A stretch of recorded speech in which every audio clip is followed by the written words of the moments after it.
And welcome along to today's webinar. Thanks for joining us. My name is Anna-Lee Matthews, and on behalf of Active Management, it's my pleasure to host this webinar for the PT Council of New Zealand. To introduce today's esteemed presenter, I will hand you over to Jean Scott from the PT Council of New Zealand. Hello, it always gives me great pleasure to... Hi, it always gives me great pleasure to introduce Eno Dwyer. He is the Master of Functional Training. Today is a very different topic for us, and it's about structuring training with clients. But I'd also like to remind you all that on the 21st conference on tissue in motion, and the session description is define and identify motion, define tissue roles, understand stresses in tissues, create strategies to enhance performance, and empower yourself and your clients to create successful outcomes in motion. I've done this stuff with Ian, and he's absolutely fantastic, and I recommend you go to FitX a day earlier and go to the conference with Ian. So Ian, handing over to you. Thank you so much for joining us today. Thank you, Jean, and welcome everyone. I certainly am looking forward to just sharing. This is for me nothing more than a sharing experience of I guess probably what is one of the most talked about topics in business, but unfortunately I think it's one of the most confused topics in business as well. So, and why I think it becomes confused is because of the fact that we don't necessarily understand where we sit in this marketplace, what we do, what our product is, and really how we can, get the best out of it. So if we don't understand that, then we really don't know what our value is. So I want to go through this, guys, and if there's any questions as we're going through, please just type your questions in. Anna-Lee is going to pass the questions on to me, so I would sooner answer the questions as we go through it. So let's get rolling. It doesn't matter what business you're in, this question never changes. Setting your price structures for your business. How do you know what to charge? And it's interesting, guys, because I come from a plumbing background when I was younger, and it's, large family, and my father said you always have to have something to fall back onto. So we all had trades, and I was a plumber by trade, and it was interesting because as we got into the plumbing trade, prices were already preset, just as our industry is. But as we all know, there's good plumbers and not so good plumbers. So what we want to go through now and start looking at why and what our price is going to be based around, and how we can get a clarity on really what our value is. Firstly, what is your business product? It's interesting because sometimes people just have a business, or sometimes they have a product. When we start looking at what happens with our choices, it's important to understand that in this business, we've got to really have great clarity on what we're trying to sell. There's many, many different facets of our business. The fitness industry, or the wellness industry, as I call it, because it's not really about fitness. We're really dealing with people's wellness. So from an OD on movement perspective, we would identify our business as being the wellness industry. In the wellness industry, you have products that you can sell, and those products can be, we have a range of whole body vibration that we actually sell. We have a situation where other people sell, TRXs, they sell Vipers, they sell pressure point type products. There's lots of products in the industry that are very, very good and have great efficacy, have great science behind them, and they can help supplement your business, or it can be totally your business. You might want to become an expert or an innovator. I guess for OD on Movement, we've sort of moved into that innovation industry by default because of the fact that we look at it very differently. But once again, we had to identify that we had a different perspective on how we looked at the business, how we looked at the wellness industry. So once again, the expert or the innovator is a very, very important component or role. Possibly to get into this area, you need a little more experience than just being a person who's been in there for 3 or 5 years. You probably want to be in something like 10 to have a good understanding. You might be in the supplementation industry, and this is a multi-billion-dollar industry. And it's interesting because you know, like everything, there are positive and not so positive supplements out there. You know, once again, if it's a wellness industry, we want to start to understand and realise that if we have efficacy in science and research behind the supplements, be very confident that if you're going to go down this line, you can actually make a lot of money. And once again, it can add to your business as another form of income. You might go into mentoring. Once again, our business has the mentoring role because we've defined that this industry is really struggling with, or in trainers, I should say, are really struggling with direction, with the coaching, with decision making, with understanding where they should take their businesses. And finally, you can go into a situation where we have the performance or movement coach, and really this is the essence of what we do at ODI Movement.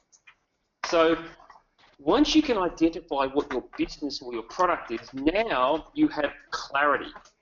Once again, as I said, we have 1, 2, 3, 4. So we would talk about performance and a movement coach, we would talk about mentoring, we would talk about innovation, or we would talk about products. Then we have 4 streams in that whole choice product. The really important thing about having streams is, can you maintain the standard that is necessary in all 4? Or, as an old mentor of mine used to say, 1 horse, 1 butt. In other words, if you're going to ride a horse, you probably want to be able to sit on 1 horse well before you try to start riding 2 or 3. So just make sure, guys, that you can identify whatever the aspect or the perspective is that you want to go into in this industry. There is no wrong or right. Don't ever feel that, you know, products are a dirty word or supplements are a dirty word or innovation. Nothing, because they're all necessities of this wellness industry. The second critical point we have to understand before we get to knowing what we can charge is your business or product effective? And it's kind of funny because when you look at effectiveness, a lot of people in this industry don't necessarily have an effective product. And it's funny because of the fact that when you start looking at it, you know, here's a really good quote to understand. For me, we've got to have KPIs. We've got to have performance indicators that allow us to know whether we're making money or making good decisions in our business. But here's a great saying. Not everything that counts can be counted, and not everything that can be counted counts.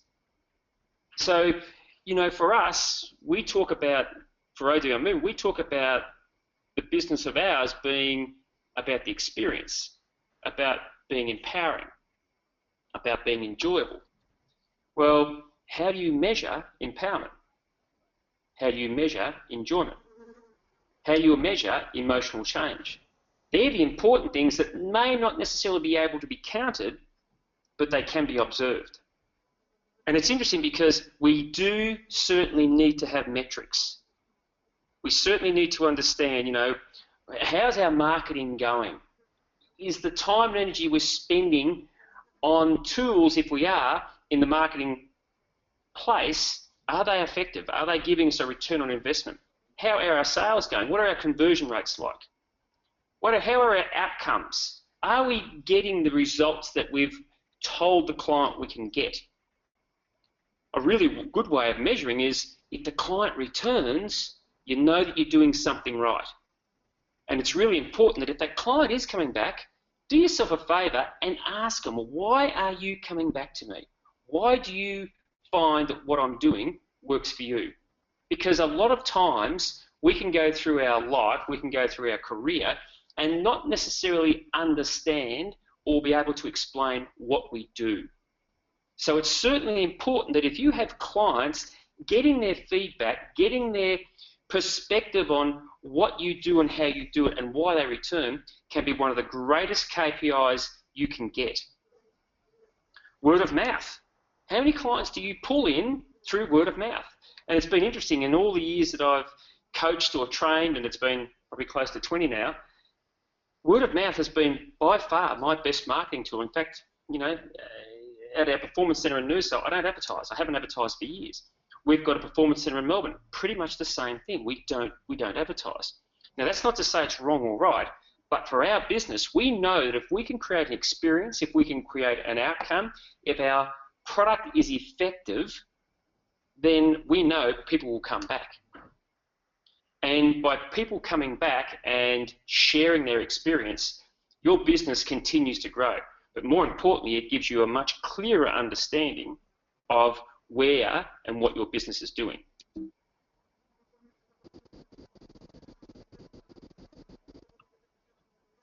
Thirdly, and this is probably, I say to people all the time, there is only three things you have to worry about. What's your product?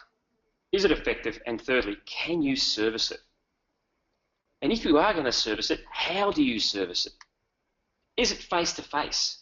I've got a studio here that's only 100 square metres. I have myself and another coach in here. And the biggest thing about having a studio is being face-to-face is you have limited hours that you can see people. There's only a certain amount of hours in a week that you can have face-to-face clients with. You can multiply those hours if you obviously have small group training, which is super important to start to maximise or optimise. But once again, dependent upon what your product is, and our product is empowering the client through movement and through using tools, whether those tools are hands-on or maybe loaded movement training or possibly whole body vibration, whatever it may be. So some of those sessions can't be small group. They have to be individually, one-on-one. So in that case, that limits our ability to make money. What space do you have to see them? So 100 square metres, we've become very effective. I used to have 3 trainers at 100 square metres plus myself. And it was interesting because the way that we could manipulate the space to allow the client to have the optimal outcome, the optimal experience, for them to walk out with a smile on their face was just fantastic. And it was probably one of the best things I could have ever done because people have walked in here and said, that can't work. Trust me, it has. But what it really taught me was that if you are clear on what you do and if you are clear on what your client wants, then you can manipulate the environment to get the results that they need. So these are 3 key ingredients. What's your product? Is it effective? And know how to service it. Now, there's another layer to knowing how to service it. You may, in fact, want to have staff. So if you're going to have staff, how are you going to maintain that standard? How are you going to train those staff? Are you going to do in-house training? Are you going to have a manual? Because if you're going to have a manual, trust me, I've written quite a few of them, it takes time. And once you have it, it's incredibly powerful because it maintains now a protocol of systems that you can now start to reproduce. Are you going to send them to workshops? And if you are you going to contribute as a body, as a person, as an employer or subcontractor to them going to there? Or is that their responsibility? So it's interesting, it's important to understand, guys, service is critical. As I say, service the hell out of whatever you do. But make sure that when you do it, that you have the ability, if you're going to get a word of mouth clientele and you've got people who want to see you and you've got staff, that they can maintain the standard that you can create. Digitally might be another avenue for you to be able to give your staff, give your end user, your client, give them service. You may be able to create an app with the amount of social media that's available now. Everyone lives on their iPad or on their iPhone. We're now doing a webinar on laptops. It's amazing what we can actually do now through social media. But make sure that if you do it this way, that it's, once again, it's clean, it's clear, it's effective. It's not people having to stumble on 27 times to click something to get to the exercise they want or to the program they want or to the topic they want. So service can be brought to clients in many different manners. But once again, don't complicate your business to look professional. Make sure that whatever the method is that you use to service your clients is effective. Sometimes the most simple is the best. So let's look at the marketplace.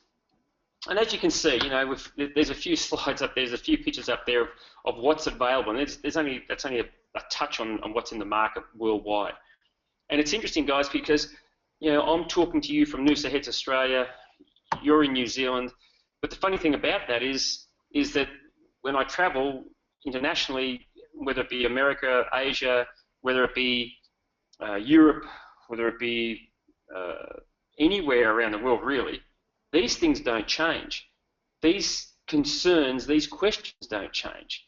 So it's a really interesting scenario that we have when first thing I always ask a person, well, who's in your market? And I get a bit concerned because a lot of coaches or a lot of trainers will say, well, I have a lot of competition. For me, there is no competition. If I'm a yoga instructor and there's 10 yoga studios around me, my first thought would be, wow, that's fantastic that we've got 10 people of like mind in this area.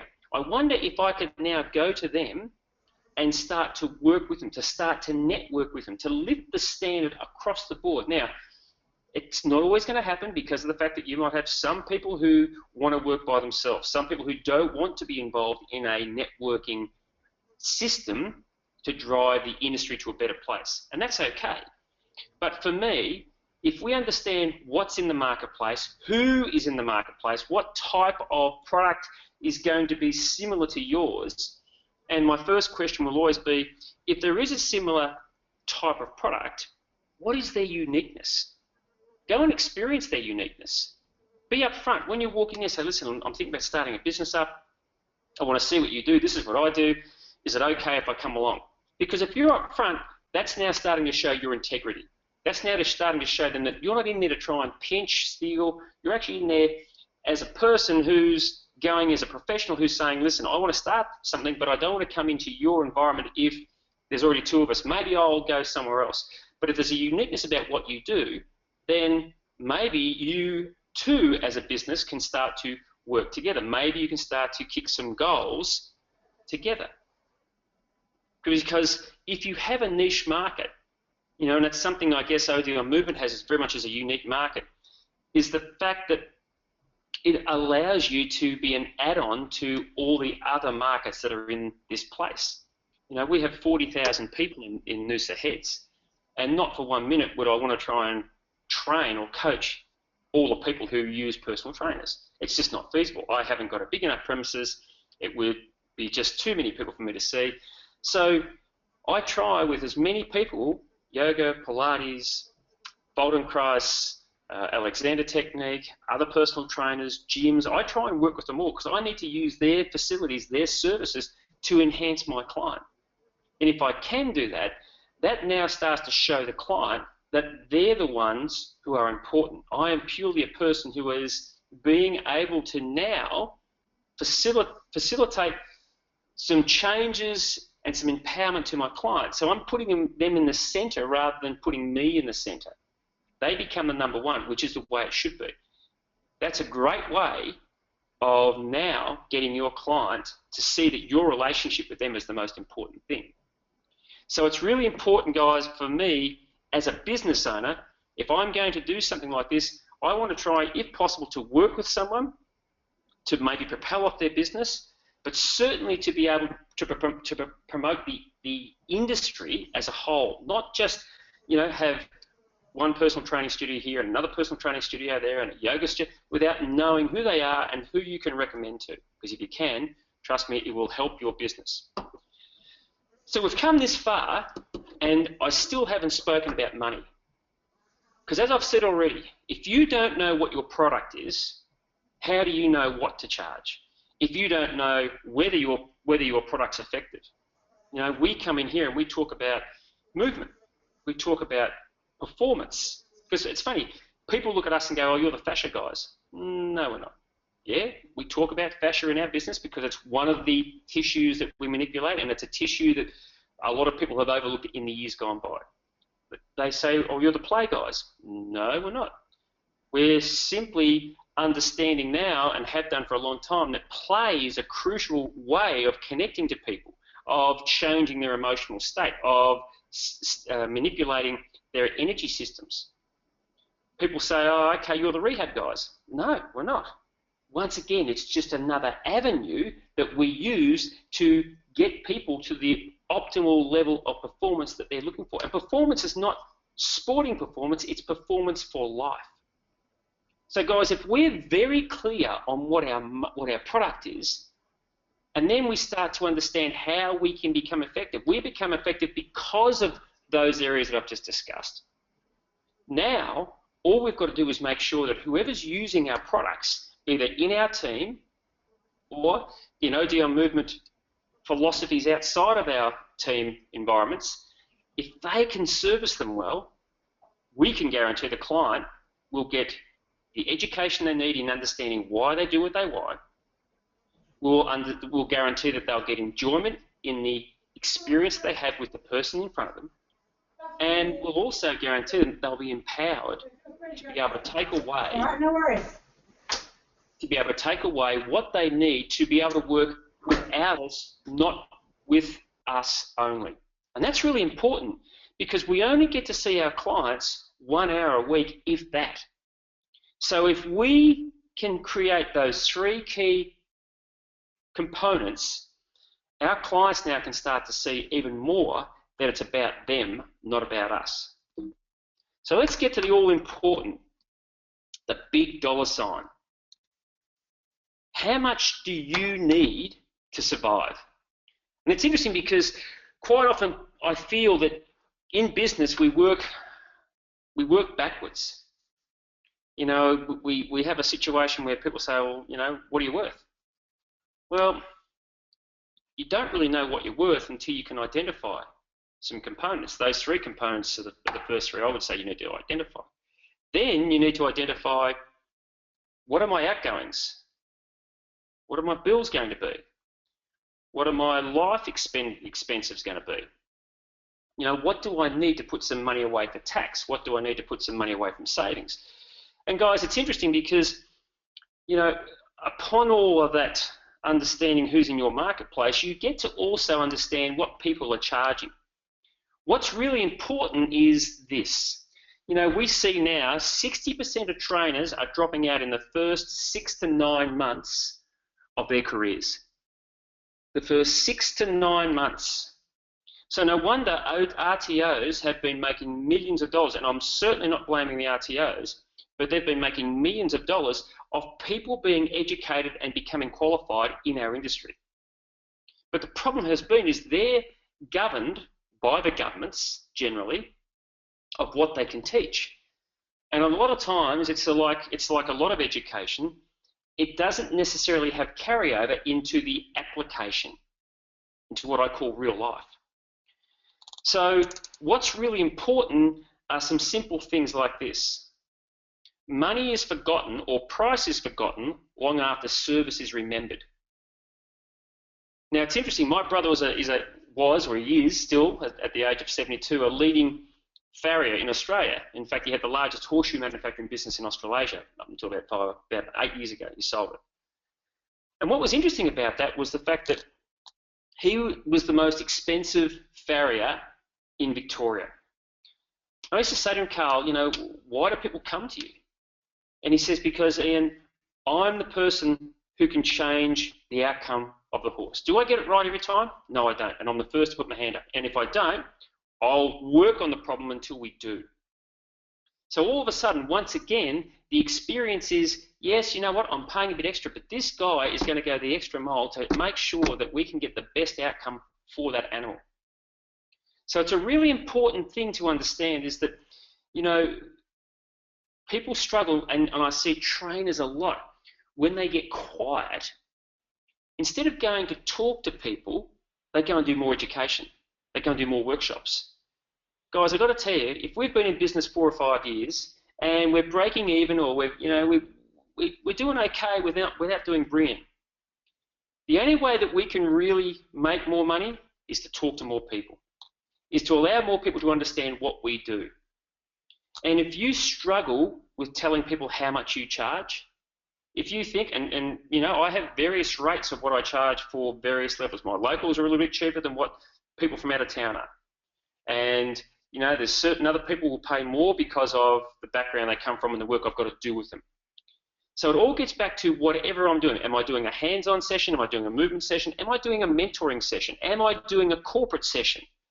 There's always different rates because there's different amounts of information and application that people want. And I've been in the industry long enough now to know that what I have is unique to a lot of other organisations. So therefore, there has to be a value to it.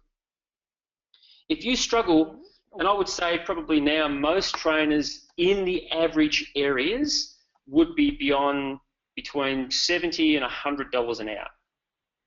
So if you as a trainer struggles to say, you know, I'm $90 an hour, maybe reduce your figure to a percentage. So you might say, okay, I'm going to reduce it by 25%, but I'm also going to reduce my, instead of training for an hour, I'll train for 45 minutes. So you're actually not reducing your figure. What you're doing is you're making it more affordable for the client, but you're only doing a 45-minute session instead of an hour session. So you're not devaluing what you do. Remember what I said, 60% of trainers fall out of the industry in the first 6 to 9 months. They come into an industry, and no wonder our industry gets fragmented and criticised because we have all types of levels of pricing, and the reason that is because trainers start to lose clients and they start to think education is going to create more clients. They start to discount the sessions, and then what happens is all of a sudden the level of quality in our industry starts to fall because the people can't afford to give the trainer can't afford to give the quality of service that he needs because he's only working with them for 30 minutes instead of the 45 minutes that he needs to get the outcome. So we've got to be very, very clear, guys, that it's interesting how much you charge is irrelevant if you understand the first three components. Because if you've got a product and it works and it gets outcomes and you understand the area that you're working in, whether it be sales, whether it be application, whether it be education, mentoring, whatever, if it gets effective outcomes and you can service it, you will make money. You can charge over a period of time, you'll be able to charge whatever you want and still get work because people can see that you have now a product that is unique. But if you put yourself into, and I'm going to say it, I'm just another personal trainer, then all you can hope for is to get just another personal trainer's outcome. So it's very important, I feel, that when you go into any type of business, that you need to understand, a few other things that go along with it. Is this business my career? Is this business going to be the rest of my life? Or is this business just a part-time venture that I'm going to stay in for 4 or 5 years and then get out? Because I see lots of trainers who have probably done it for 5 years or 6 years and then have to go back to a part-time job because they can't make enough money. But realistically, the reason I feel that most trainers can't make enough money is because they are still training from a traditional perspective. We are struggling with what I call adaptability. So here on this slide is the traditional way of selling sessions. And we have a situation where you basically sell, and I got taught the same way, you sell 2 to 3 sessions per week with a client. The money's paid up front. For 20 sessions, you might discount your fees instead of having the money as a, if I charge $100 a session, for 20 sessions it'd be $2,000, you might say, okay, I'll charge you $1,800 for 20 sessions. So you sell those bulk packages. And it becomes a dictatorship. This is how it's done. This is how we're going to do it. You're telling the client when they're going to train, how many times they're going to train, and what they're going to pay. This is how we do it. We have a price per session. The clients pay as they go. Now, I'm not saying they can't pay up front, but what I'm saying is that we don't have discounts.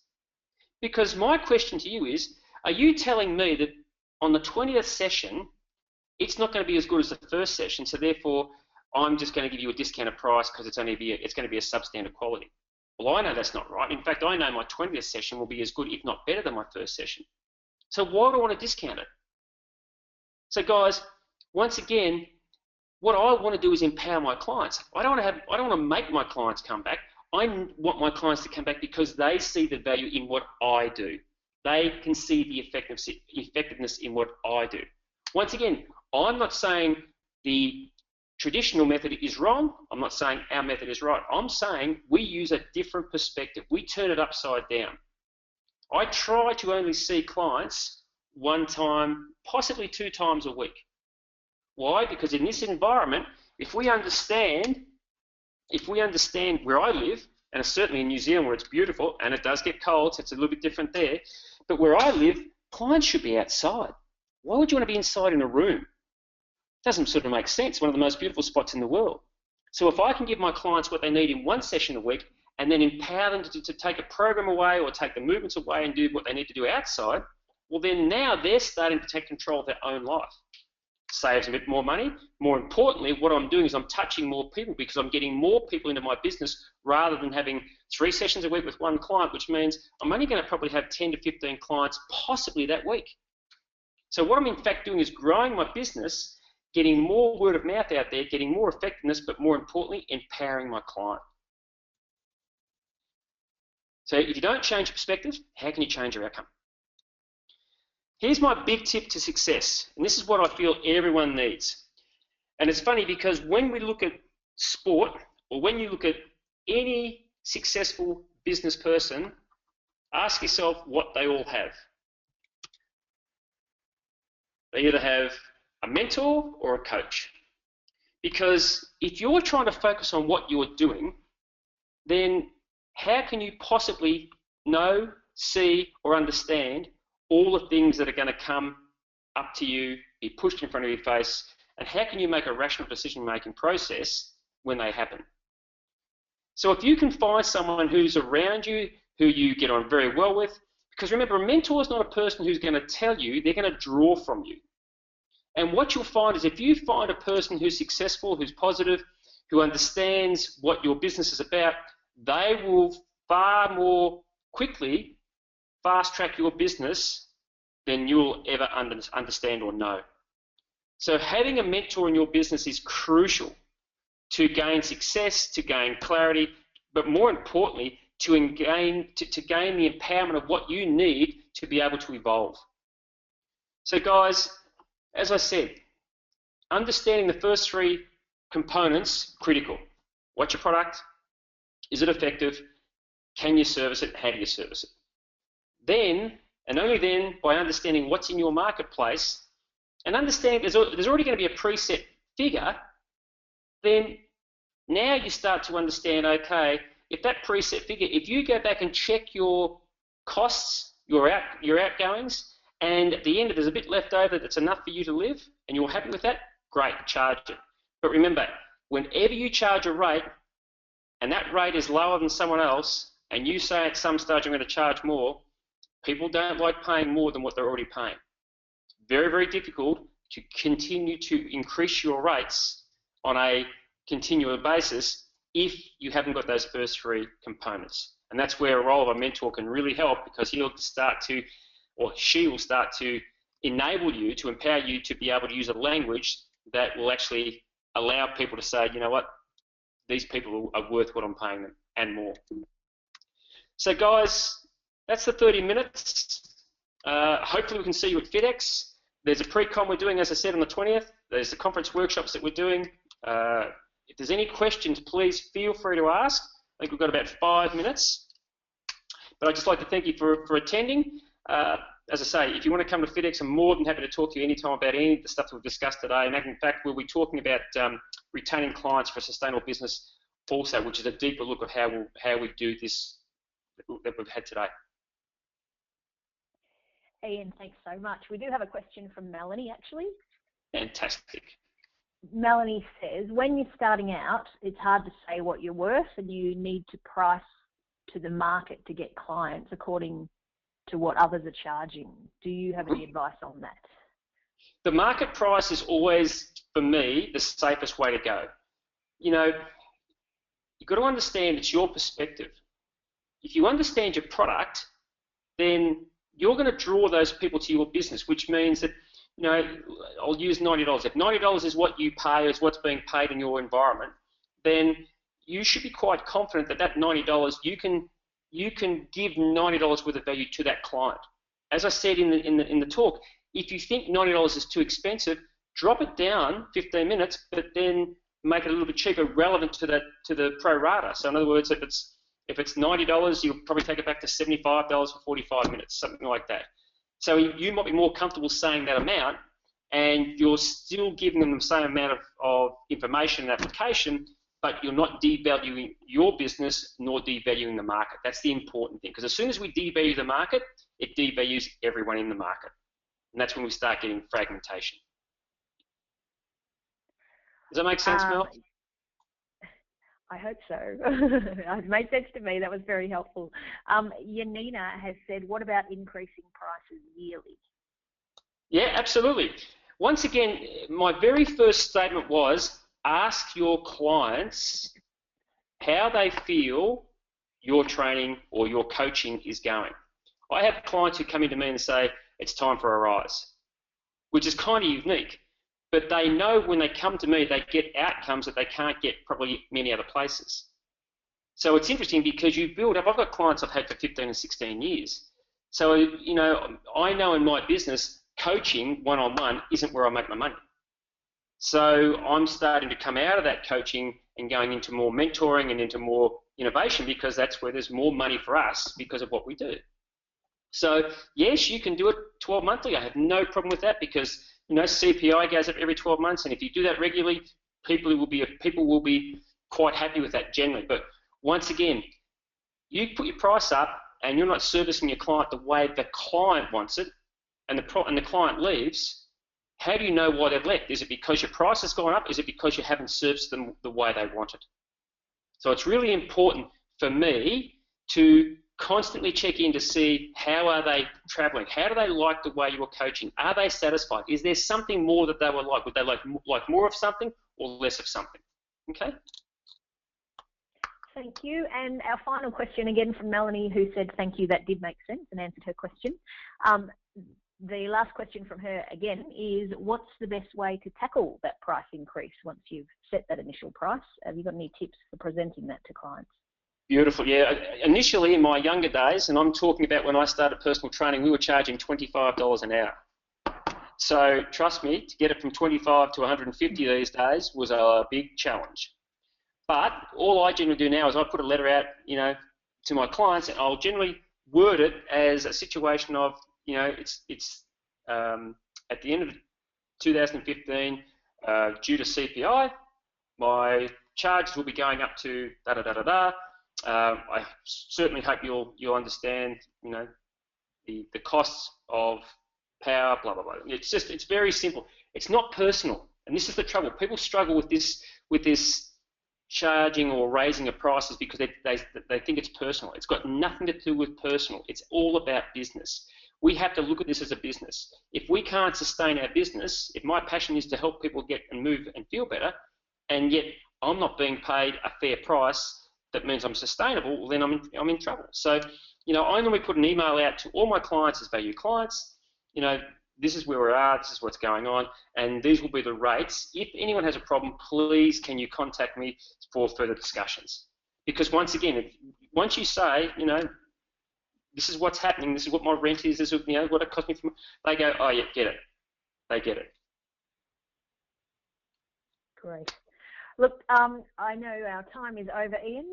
Marty says, very useful. Thank you for your time. And Ben says, see you all at FitX and Fitness Awards. So on behalf of Active Management, Ian, thank you very, very much for being here today. Pleasure, and of course, on behalf of the PT Council of New Zealand, thank you everyone for coming along. So I will officially close our webinar, and we look forward to seeing you again here next time. Everybody, have a great day, and thanks again for coming.